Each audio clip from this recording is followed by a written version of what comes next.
जब से मुझे पता चला है कि आज मेरी माँ मुझे दिन में किसी भी वक्त लेने के लिए अपने दूसरे पति के साथ आ रही है, तो मेरी भूख तो भूख, प्यास भी उड़ गई थी। मैं बहुत ज्यादा परेशान हो गई थी, क्योंकि मैं अपनी माँ के साथ उनके दूसरे पति के घर नहीं जाना चाहती थी।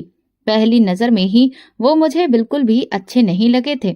शादी होते ही मेरी माँ एक तो मुझसे अलग हो गई थी, और दूसरी तरफ उनकी ये दूसरी शादी मुझे बिल्कुल भी पसंद नहीं थी। जिस वक्त माँ की उनके साथ शादी की रस्में चल रही थी, तो वो कई बार कभी अपनी बहन के साथ तो कभी अकेले मेरी मौसी के घर आते। वो मुझसे बिना बात ही कुछ ज्यादा ही फ्री होने की कोशिश करते थे, और मुझे उनकी ये आदत बहुत ज्यादा बुरी लगती थी। जब मनोज अंकल का हमारे घर आना जाना रिश्ते के सिलसिले में शुरू हुआ, तो माँ ने मौसी से कहा, लड़के वालों को मेरी बेटी सुनैना के बारे में मत बताओ। कहीं ऐसा ना हो कि वे ये सब जानकर शादी से मना कर दें। फिर क्या होगा? क्या मैं सारी जिंदगी तुम्हारे घर में बैठी रहूंगी और अपने बहनोई की बातें सुनती रहूंगी? लेकिन मौसी नहीं मानी। उन्होंने मनोज अंकल से कुछ नहीं छुपाया और उन्हें साफ साफ बताया कि माँ के स्वर्गीय पति से उनकी एक बेटी भी है।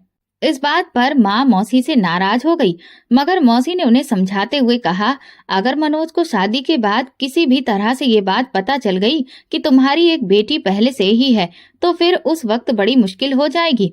अगर सारी सच्चाई पहले से ही पता होगी तो बाद की जिंदगी में कोई दिक्कत नहीं होगी, लेकिन अगर रिश्ते की बुनियाद झूठ पर रखी जाए तो ऐसे रिश्ते ज्यादा दिनों तक टिक नहीं पाते।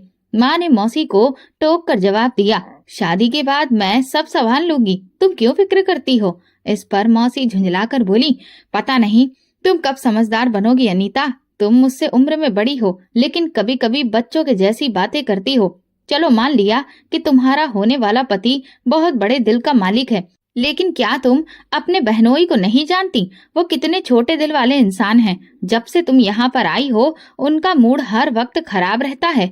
तुम दोनों की वजह से मुझे सुबह शाम कितने ताने सुनने पड़ते हैं। ये सब तुमसे छुपा हुआ तो नहीं है।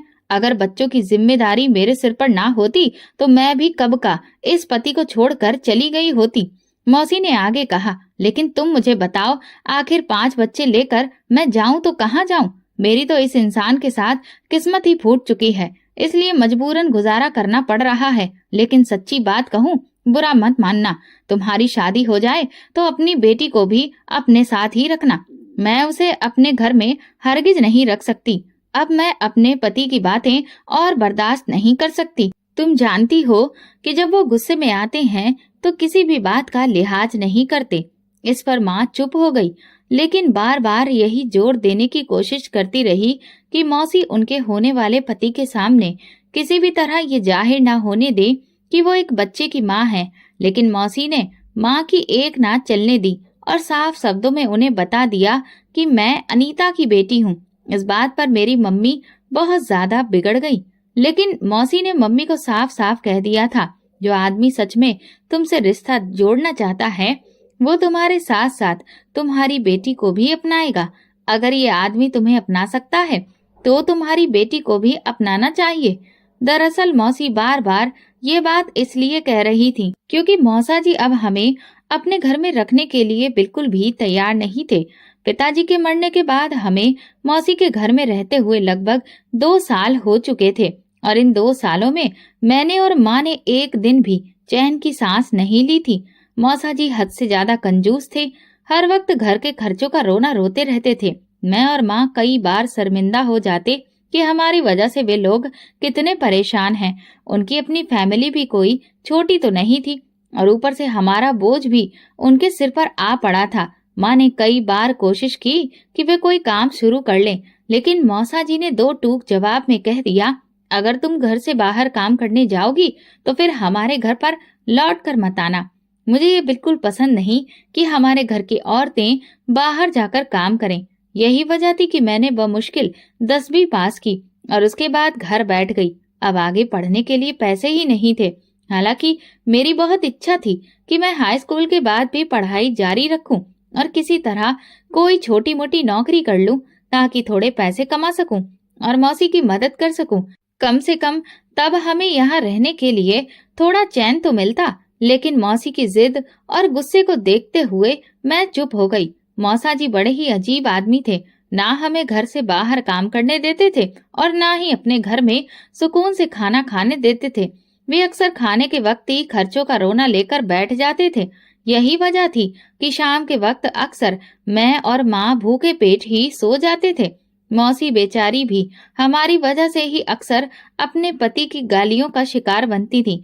ऐसे में मेरी माँ को बस एक ही रास्ता दिखा, दूसरी शादी करके अपना घर बसाना। वैसे भी वे कोई बहुत ज्यादा पढ़ी लिखी नहीं थी कि कहीं जॉब के लिए स्ट्रगल कर पाती। कभी कभी मैं सोचती हूँ कि अगर माँ पढ़ी लिखी होती तो अपने लिए और मेरे लिए स्टैंड ले सकती थी। फिर हम कभी मौसी के घर ये जिल्लत भरी जिंदगी नहीं जीते। भले ही हम एक छोटे से कमरे में रहते, लेकिन कम से कम सुकून से तो जीते।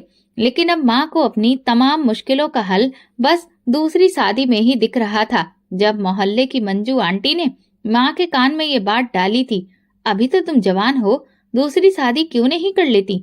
कब तक अपनी बहनों के घर में अपनी जवान बेटी को लेकर बैठी रहोगी? तब से माँ इस बारे में गंभीरता से सोचने लगी थी। फिर उन्होंने मंजू आंटी से कहा कि वे उनके लिए कोई रिश्ता देखें।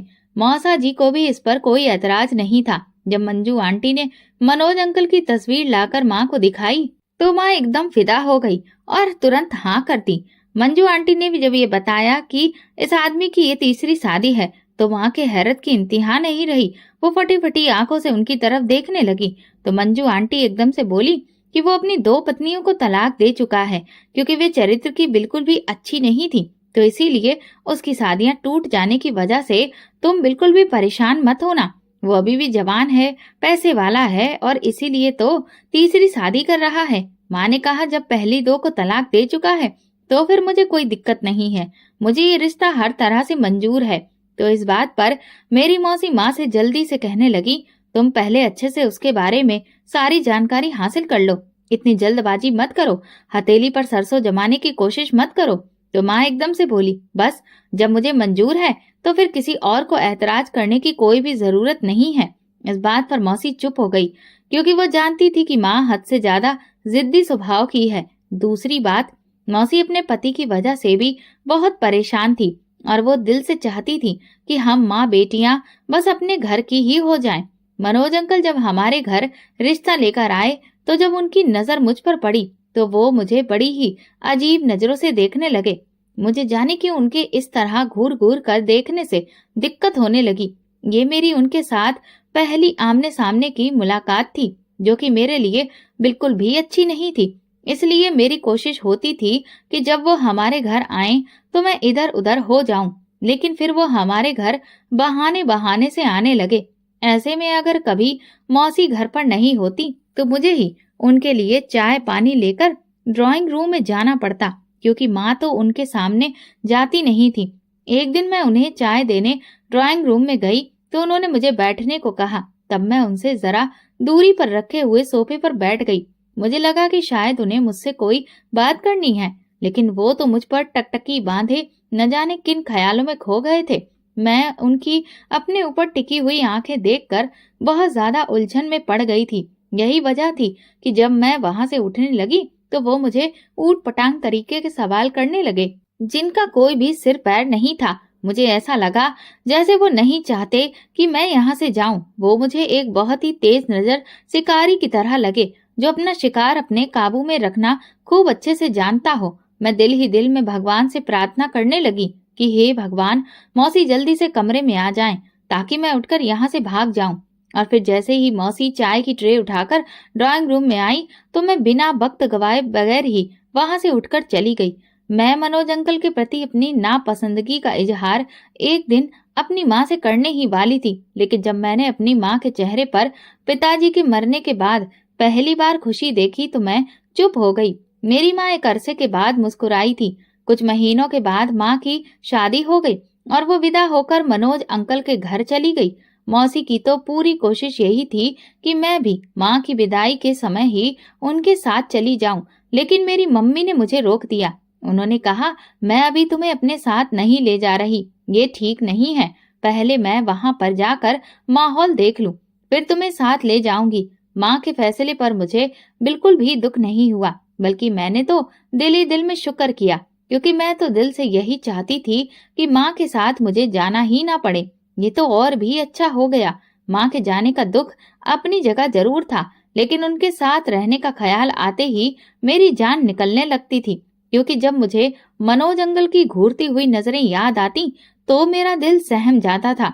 माँ की शादी को अभी कुछ ही दिन गुजरे थे कि एक दिन माँ ने मौसी को फोन करके कहा, हम शाम को आपके घर आएंगे, सुनैना को तैयार रखना, मैं उसे अपने साथ लेकर जाऊंगी। मैं उस वक्त मौसी के पास बैठी हुई थी और सब्जी काट रही थी। माँ की कॉल पर मेरे कान खड़े हो गए तो मैं डरी हुई नजरों से मौसी की तरफ देखने लगी। मुझे दिन रात ही डर लगा रहता था कि माँ मुझे एक न एक दिन अपने साथ लेने के लिए आएंगी, और मेरा यह अंदेशा बिल्कुल सही साबित हुआ था। जब मौसी ने कॉल बंद की और मुझे मेरी माँ का संदेश सुनाया तो मेरा दिल धक धक करने लगा।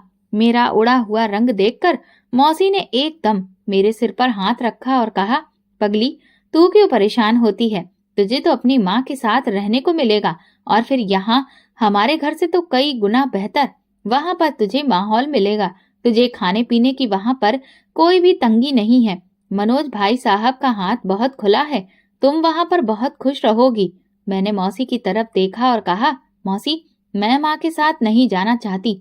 मौसी ने गहरी सांस ली और फिर बोली, लेकिन बेटा, तुम्हें अपनी माँ के साथ जाना चाहिए, वो तुम्हें बहुत प्यार करती है। पर मौसी, वो मनोज अंकल मुझे बिल्कुल भी पसंद नहीं है, मैं वहां नहीं रहना चाहती। बहुत बुरी बात है सुनैना, वो तुम्हारे अंकल नहीं है, बल्कि उन्हें अब तुम पापा कहा करो। अब रिश्ते में वो तुम्हारे पिता हैं। इस बात पर तो मैं एकदम से बौखला गई और तेजी से बोली, वो बिल्कुल भी मेरे पिता नहीं हैं। मेरे एक ही पिता थे और अब उनका देहांत हो चुका है। पिता क्या ऐसे होते हैं? तो मौसी मेरी बात सुनकर फिक्रमंदी से मेरी तरफ देखकर बोली, पिता और कैसा होना चाहिए सुनैना? वो रिश्ते में तुम्हारे सौतेले बाप हैं, लेकिन इसके बावजूद जो तुम्हें लेने के लिए आ रहे हैं, तो क्या ये कम है?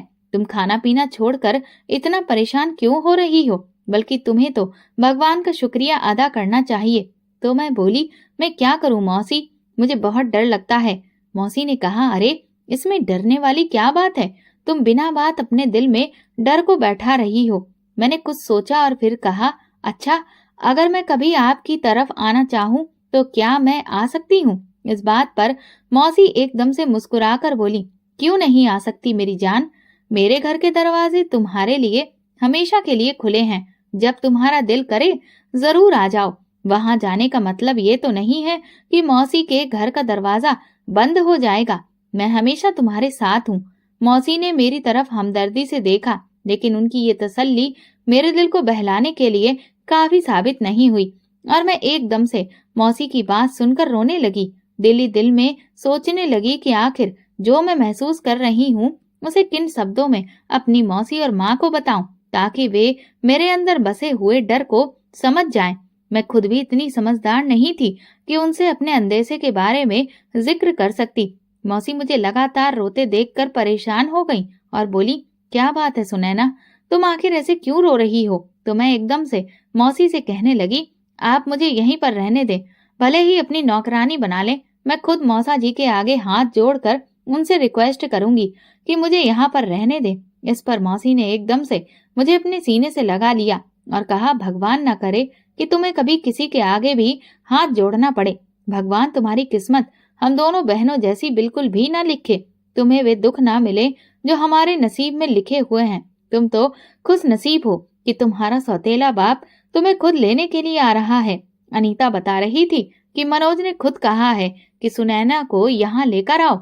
अब ये उसका भी घर है। तो मैं क्या बताऊं कि तुम्हारी माँ ये बात करते हुए कितनी खुश थी, और ये तो कितनी खुश नसीबी की बात है, वरना ज्यादातर तो सौतेले बाप इतने बड़े दिल वाले कहाँ होते हैं कि पहली पत्नी के बच्चों को अपना ले। इस बात पर मैंने मौसी से कहा, मुझे वो बिल्कुल भी अच्छे नहीं लगते। पता नहीं आप लोगों ने उनमें ऐसा क्या देख लिया है। तो मौसी मेरी बात सुनकर परेशान हो गई और बोली, तुम बिना वजह जरूरत से ज्यादा सोच रही हो। जब तुम वहाँ अपनी माँ के साथ होगी तो फिर इतनी परेशान क्यों होती हो?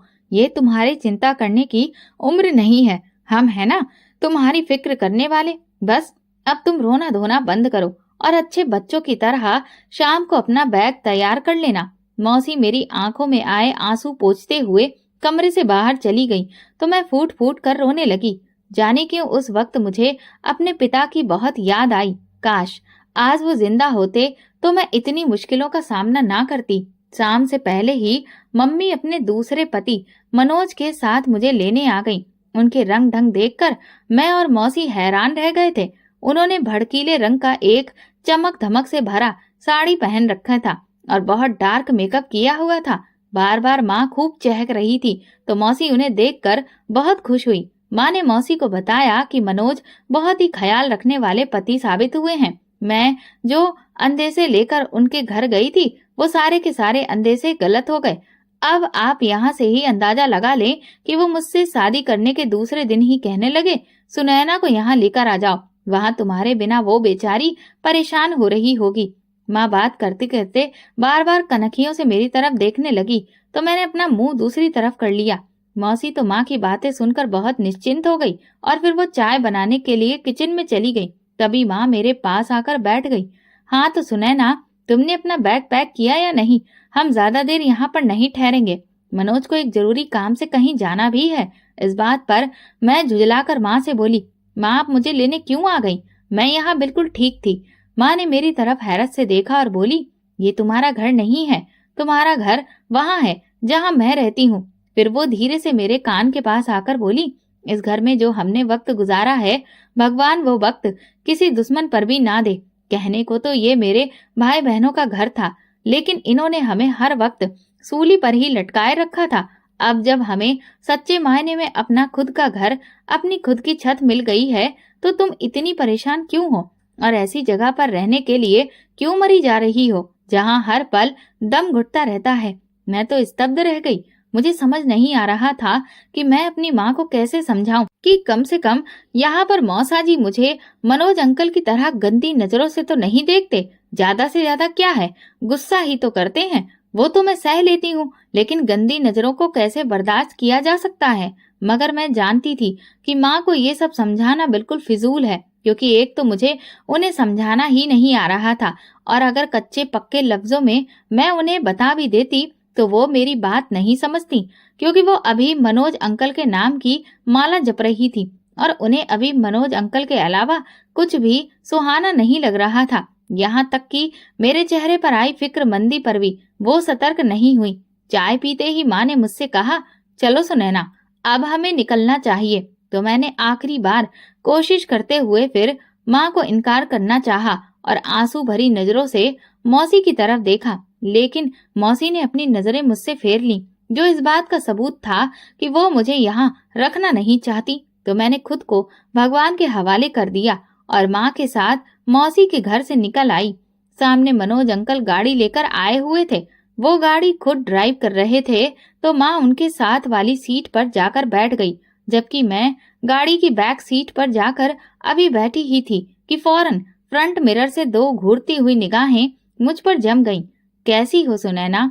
एक शैतानी मुस्कुराहट के साथ उसने मुझसे पूछा तो मैं परेशान हो गई। मैंने धीरे से कहा, ठीक हूँ, और गाड़ी की विंडो से बाहर देखने लगी। गाड़ी चल पड़ी थी, लेकिन अचानक गाड़ी के फ्रंट मिरर पर मेरी नजर जब पड़ी तो मैंने देखा मनोज अंकल मुझे बार बार देखे जा रहे थे। उनका इस तरह से मुझे बार बार देखना बहुत ज्यादा बेचैन करने लगा। मेरे दिल की धड़कनें तेज हो गईं। मैं लगातार उनके इस तरह ताड़ने पर सख्त होकर सोचने लगी कि अभी इस आदमी का ये हाल है तो घर जाकर क्या होगा। मैंने तसल्ली देते हुए खुद को संभालने की कोशिश की, लेकिन बुरी तरह से नाकाम हो गई। मगर सच कहूँ तो मेरा दिल अब उस इंसान को इज्जत देने के लिए बिल्कुल भी तैयार नहीं था। जब हम घर पहुँचे तो मेरे दिल को झटका लगा। ये काफी पुराना घर था जो बड़ा ही अजीब सा बना हुआ था। इस पूरी तरह से बंद घर को देखकर मेरा दिल भी घबराने लगा। हालांकि मेरी माँ बहुत खुश नजर आ रही थी। वो मुझे अपने साथ देखकर निश्चिंत हो गई थी, जबकि मनोज अंकल का रवैया बिल्कुल वैसा ही था जैसा अब तक मैं देखती आ रही थी, जिसे मैं चाहकर भी नजरअंदाज नहीं कर पा रही थी। मगर दूसरी तरफ मैं अपनी माँ के चेहरे की खुशी देखकर हल्की फुल्की हो गई। माँ ने मेरा बैग और सामान कमरे में रखवाया, जो कि पहले से ही उन्होंने मेरे लिए तैयार कर रखा था। कमरा साफ सुथरा था। यकीन मानो मेरे लिए माँ ने बहुत मेहनत की थी। माँ ने मुझसे कहा, तुम यहाँ पर आराम करो, थक गई होगी, मैं जरा मनोज के लिए चाय बना लूं। ये कहकर वो कमरे से बाहर चली गई तो मैं कमरे को देखने लगी। इसमें काफी पुराना फर्नीचर था। मंजू आंटी ने तो हमें बताया था कि मनोज अंकल बहुत पैसे वाले हैं, मगर उनका घर देखकर कहीं से भी ऐसा अंदाजा नहीं हो रहा था। लेकिन अपनी इच्छा को पीछे छोड़कर माँ की खुशी को महसूस करना मेरे लिए बहुत बड़ी बात थी। शाम के वक्त मैं कमरे से बाहर निकली। माँ किचन में व्यस्त थी और अंकल लॉन्ज में बैठे टीवी देख रहे थे। जैसे ही मैं वहां से गुजरी, उनकी नजरें फौरन मुझ पर टिक गईं। हेलो बेटी, उन्होंने बेटी शब्द को काफी चबाकर बोला, लेकिन मैंने बस एक नजर उन्हें देखा और फिर नजरें झुकाकर किचन की तरफ जाने लगी। तभी वो फौरन उठकर मेरे करीब आ गए। यहाँ तुम्हें कैसा लग रहा है? उन्होंने धीमी आवाज में पूछा। जी अच्छा, मैंने नजरें झुकाकर जवाब दिया और जल्दी से पलटने की कोशिश की, लेकिन वो एकदम और करीब आ गए। घबराओ मत, ये तुम्हारा घर है, आराम से रहो, मुझे भी अपना ही समझो। उन्होंने मेरे कंधे पर हाथ रखा और हल्का सा दबाया तो मुझे अपनी रीढ़ की हड्डी में जैसे सर्द लहर दौड़ती हुई महसूस हुई। मैं तुरंत पीछे हटी और तेजी से किचन की तरफ बढ़ गई, लेकिन उनकी नजरें मुझे अपनी कमर पर महसूस हो रही थी। अपना ध्यान बटाने के लिए मैंने माँ के साथ किचन में हाथ बटाया। फिर जब वापस कमरे में जाने लगी तो मनोज अंकल फिर मेरे रास्ते में आकर खड़े हो गए। तुम कहाँ जा रही हो? उन्होंने बहुत धीरे से पूछा। तो मैं घबरा गई। मैं अपने कमरे में जा रही हूँ, आओ मैं तुम्हें छोड़ देता हूँ। तो मैंने तुरंत कहा, नहीं, मैं चली जाऊंगी। ये कहकर मैं तेजी से उनके पास से गुजर गई, लेकिन उनकी अजीब सी मुस्कान मेरी आंखों के आगे से हट ही नहीं रही थी। कमरे में आकर मैंने दरवाजे को बंद कर लिया और लॉक लगा दिया, लेकिन मेरा शरीर कांप रहा था। ये पहला मौका था जब मैं इतनी शिद्दत से किसी की मौजूदगी में खुद को असुरक्षित महसूस कर रही थी। रात के खाने में माँ ने काफी अच्छी तैयारी कर रखी थी, लेकिन मेरा किसी भी चीज को खाने का दिल नहीं कर रहा था। मैं चुपचाप खाना खाती रही। इस दौरान अंकल ने बार बार मुझसे बात करने की कोशिश की, लेकिन मैं बस हाँ या ना में जवाब देती रही। अचानक मुझे अपने पैर पर किसी का स्पर्श महसूस हुआ। माँ तो मेरे बिल्कुल साथ बैठी थी, जबकि मेरे सामने अंकल बैठे हुए थे। जब मुझे स्पर्श महसूस हुआ तो मैं घबराकर अंकल की तरफ देखने लगी। वो मुझे ही देख रहे थे और मुस्कुरा रहे थे। उन्होंने पूरे सुकून के साथ अपना पांव मेरे पैर पर रखा था और धीरे धीरे छेड़खानी कर रहे थे। मैं जो थोड़ा बहुत खा रही थी, अब वो भी नहीं खाया जा रहा था। अचानक मैं तेजी से उठ खड़ी हुई तो माँ ने चौंक कर मेरी तरफ देखा। क्या हुआ सुनैना, कहाँ जा रही हो? उन्होंने मेरी प्लेट की तरफ देखा, जिसमें खाना वैसे का वैसा ही पड़ा था। मेरा दिल नहीं कर रहा, मैंने कहा। अरे तुम्हारा दिल क्यों नहीं कर रहा? मैंने तो तुम्हारे पसंद का खाना बनाया है। माँ, मेरी तबीयत ठीक नहीं है, मैं आराम करने जा रही हूँ। इस पर माँ की आंखें थोड़ा सा सिकुड़ गई थीं, लेकिन मैंने उनके जवाब का इंतजार किए बिना ही अपने कमरे की ओर कदम बढ़ा दिए। कमरे में आकर जो पहला सवाल मेरे जहन में आया वो ये था कि ये सब क्या हो रहा है। आखिर अंकल का ये सब करने का क्या मतलब था? मैं इसी सोच में डूबी करवट बदल रही थी। न जाने रात का कौन सा पहर था, लेकिन नींद मेरी आंखों से कोसों दूर थी। तभी दरवाजे पर हल्की सी दस्तक हुई। मैं घबराकर पूछ बैठी, कौन है? मैं हूँ, मनोज। उनकी आवाज सुनकर मेरा दिल जोर जोर से धड़कने लगा। क्या बात है? मैंने दरवाजे की तरफ देखते हुए पूछा। कुछ नहीं, बस ये पूछना था कि तुम्हें किसी चीज की जरूरत तो नहीं? उनकी आवाज धीमी थी, जैसे कोई और सुन ना ले। नहीं, मुझे कुछ नहीं चाहिए, मैंने जल्दी से कहा। अच्छा ठीक है, उन्होंने कहा और फिर कदमों की आवाज दूर जाती हुई महसूस हुई, लेकिन मेरा दिल अभी भी तेजी से धड़क रहा था। मैंने खुद को समझाने की कोशिश की कि शायद मैं ज्यादा सोच रही हूँ, लेकिन उनकी हरकतें बार बार याद आ रही थी। अगली सुबह जब मैं सोकर उठी तो माँ पहले से ही जाग चुकी थी और नाश्ते की तैयारी कर रही थी। अंकल भी वहीं पर मौजूद थे। जैसे ही मैं कमरे से बाहर निकली, उनकी नजरें मुझ पर टिक गईं।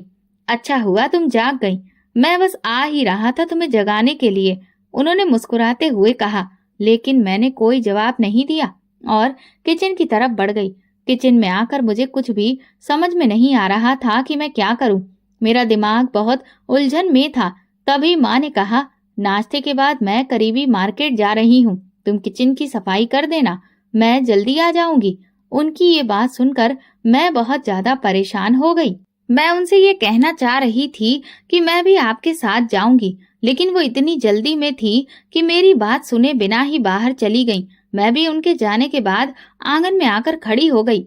अंदर लॉन्ज में अंकल ऊंचे ऊंचे पंजाबी गाने लगाकर सुन रहे थे। ऐसे में मेरा दिल बिल्कुल अंदर जाने को नहीं कर रहा था। एक अजीब सी घबराहट हो रही थी, इसीलिए मैं वहीं सीढ़ियों पर बैठ गई। क्या हुआ? अचानक अंकल ने आवाज दी, सुनैना कहाँ हो तुम? इधर आओ, मुझे तुमसे बात करनी है। मैं घबरा गई। अंदर लॉन्ज में गानों की आवाज बंद हो चुकी थी और अब वे ऊंची आवाज में मुझे बुला रहे थे। मेरे कदम तो जैसे किलो किलो भर के हो गए थे। समझ ही नहीं आ रहा था कि मैं क्या करूं। मैं किसी भी हाल में अंदर नहीं जाना चाह रही थी कि अचानक उनके खकारने की आवाज आई तो मैं दिल थाम कर रह गई। भगवान जाने उन्हें क्या हो गया। मैं धड़कते दिल के साथ जैसे ही दरवाजे तक पहुंची तो वहीं खड़े खड़े उनसे पूछा, क्या बात है, आप मुझे बुला रहे थे? तो वो एकदम बोले, अरे भाई, इतनी दूर खड़ी होगी तो फिर क्या खाक तुम्हें बता पाऊंगा? जरा सा नजदीक आओ इधर, मैं दर्द से मर रहा हूँ और तुम हो कि पूछ भी नहीं रही। क्या हुआ आपको? मैंने धड़कते दिल के साथ पूछा। वो अजीब सी मुस्कुराहट चेहरे पर सजाकर बोले, अरे मेरे पैरों में दर्द है, अगर तुम मुझे अपना समझती हो तो जरा मेरे पैर ही दबा दो। अभी तुम्हारी माँ होती तो वो मेरे पैर दबा देती, अब वो नहीं है तो उनकी जगह तुम ये काम कर दो। मैं माँ की गैर मौजूदगी में उनके करीब जाना नहीं चाह रही थी, लेकिन उनके बात करने का तरीका नरमी से गुस्से में बदल गया तो मैं डर गई। अरे मैं तुम्हें खा थोड़ी ना जाऊंगा, आ जाओ। डरते डरते मैं उनके करीब गई। उन्होंने अपने पैर टेबल पर रख दिए और आंखों से इशारा करते हुए कहा, मेरे पैर दबा दो। मैं ना चाहते हुए उनके पैर दबाने लगी। वो एकदम खुश होते हुए बोले, तुम्हें यहाँ किसी चीज की कमी तो नहीं है? अगर तुम्हें कुछ भी चाहिए तो मुझसे कहा करो। ये कहते हुए वो मेरे और करीब आकर बैठ गए। मैं एकदम घबरा कर उठ बैठी। तभी उन्होंने मेरा हाथ पकड़ लिया। मैं बुरी तरह से घबरा गई। मेरे अंदर इतनी हिम्मत भी नहीं हो रही थी कि मैं उनसे कहूँ कि मेरा हाथ छोड़ दो। मैं बार बार हाथ छुड़ाने की कोशिश कर रही थी, लेकिन उनकी पकड़ इतनी सख्त थी कि मेरी आंखों में आंसू आ गए। अचानक उन्होंने जल्दी से मेरा हाथ छोड़ दिया और कहा, बेटी घबराओ मत, ये तुम्हारा अपना घर है, तुम यहाँ हर तरह से सुरक्षित हो। मैं हैरान होकर उनकी तरफ देखने लगी कि अचानक उन्हें क्या हो गया। तभी पीछे से माँ की आवाज आई और एक पल में मुझे समझ आ गया कि उन्होंने अपना लहजा क्यों बदल लिया। ये सच में बहुत बड़ा बहरूपिया था। माँ के सामने उनका बर्ताव कुछ और होता था और जब अकेलापन मिलता तो अपने पूरे शैतानी किरदार में आ जाते थे। मैं फौरन अपने कमरे में चली गई और दरवाजा बंद कर लिया। मेरे दिल में खौफ की लहर दौड़ रही थी। मैं नहीं जानती थी कि इस सूरत में क्या करूं और इससे कैसे निजात पाऊं। मैंने सोचा कि माँ को सब कुछ बता दूं, लेकिन फिर ख्याल आया कि शायद वो मेरी बात पर यकीन ना करे। अंकल की ये छोटी छोटी हरकतें मेरी जिंदगी को मुश्किल बना रही थी। थोड़ी देर के बाद माँ मेरे कमरे में आई। मैंने रोते हुए कहा, मुझे अकेला छोड़कर मत जाया करो। माँ ने मुझे शांत कराया और कहा, ठीक है, अब मैं जहाँ भी जाऊंगी तुम्हें अपने साथ लेकर जाऊंगी। मैं निश्चिंत हो गई। इस दौरान मेरी बस यही कोशिश रहती कि अंकल की मौजूदगी में अपने कमरे में ही मैं रहूं, लेकिन जब वो घर से बाहर होते तो मैं तुरंत माँ के साथ घर के कामों में मदद करने लगती।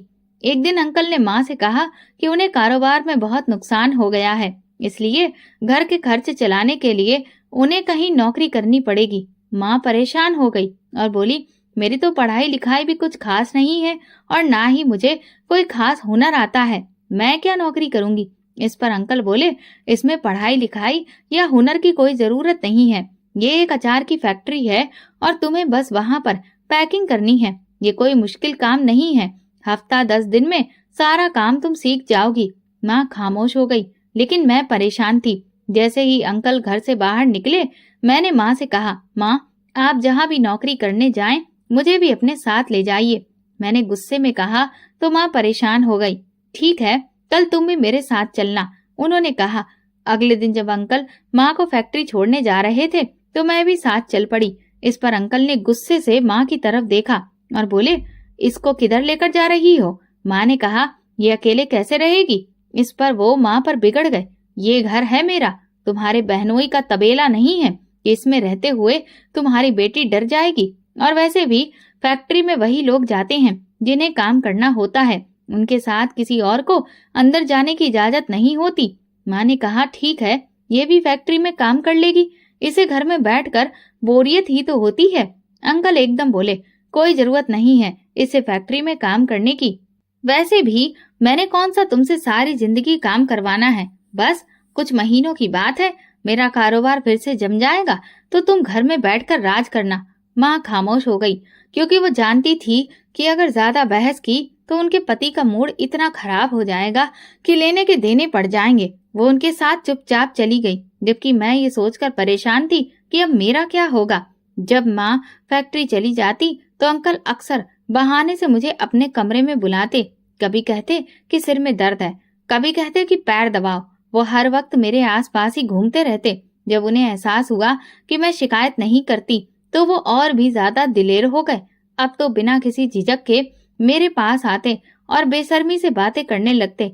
अब उनकी बदतमीजी हद से ज्यादा बढ़ने लगी थी, जो मेरे लिए बर्दाश्त करना बहुत ज्यादा मुश्किल ही हो रहा था।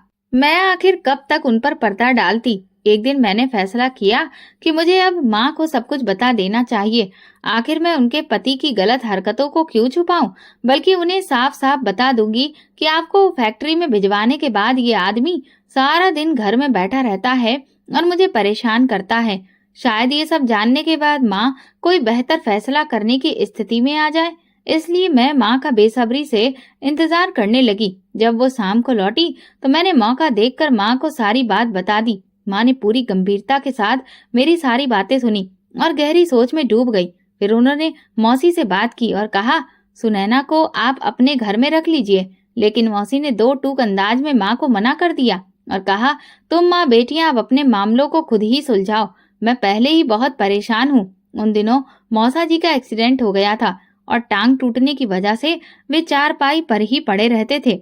आजकल तो उनका गुस्सा सातवें आसमान पर था। वे अपनी लाचारी की वजह से मौसी को मार तो नहीं सकते थे, लेकिन जरा जरा सी बात पर उन्हें गालियां देते थे और उन पर खूब गुस्सा निकालते थे।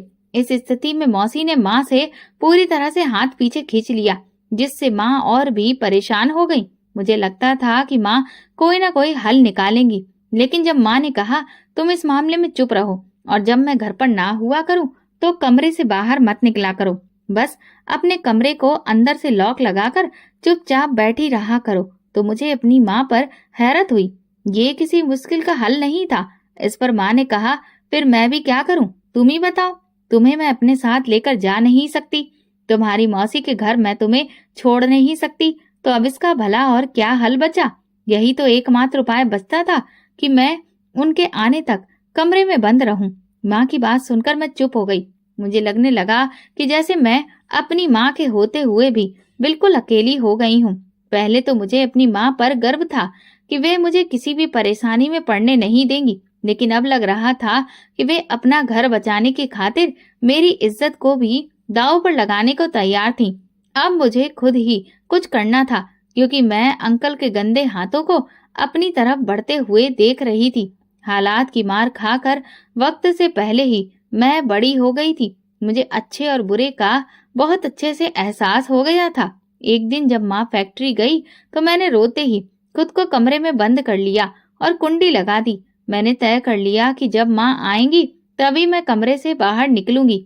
वो आदमी बार बार मेरे दरवाजे के पास आकर घूम रहा था और मुझे बाहर बुला रहा था। उसका गंदा इरादा मुझे साफ नजर आ रहा था। जिस तरह से वो मेरे साथ व्यवहार कर रहा था, उससे मुझे अपनी इज्जत खतरे में पड़ती हुई दिखाई दे रही थी। और फिर वही हुआ जिसकी मैंने कल्पना भी नहीं की थी। ना जाने उस आदमी ने किस तरह मेरे कमरे का दरवाजा खोल लिया।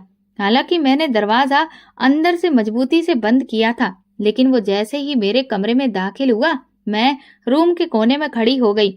उसने अंदर आते ही मुझे दबोच लिया, लेकिन मैं रोज रोज के डर से परेशान होकर खुद को तैयार कर चुकी थी कि अब मैं डरूंगी नहीं। लिहाजा मैंने अपनी पूरी ताकत लगाई और उसे इतनी जोर से धक्का दिया कि उसका सिर दीवार से टकरा गया और वो बेहोश होकर जमीन पर गिर पड़ा। फिर वो उठ ही नहीं सका। मैं काफी देर तक सदमे की हालत में वहीं खड़ी रही। मेरे होंठ कांप ही नहीं रहे थे, लेकिन जैसे ही मुझे एहसास हुआ कि अंकल दोबारा उठकर मेरी तरफ नहीं आ रहे तो अचानक मेरे होश वापस लौट आए। मैं तुरंत ही लंबे कदमों से चलते हुए कमरे से बाहर आ गई और दरवाजे को बंद करके खुद आंगन में आकर बैठ गई। कई घंटे गुजर गए लेकिन अंदर से अंकल के उठने की कोई आवाज मुझे सुनाई नहीं दी। कहीं वे मर तो नहीं गए।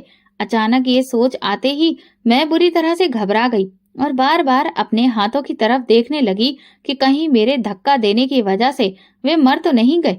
लेकिन मेरी हिम्मत नहीं हो रही थी कि मैं अंदर जाकर देखूं। दिन ढल चुका था और माँ के आने का वक्त हो गया था।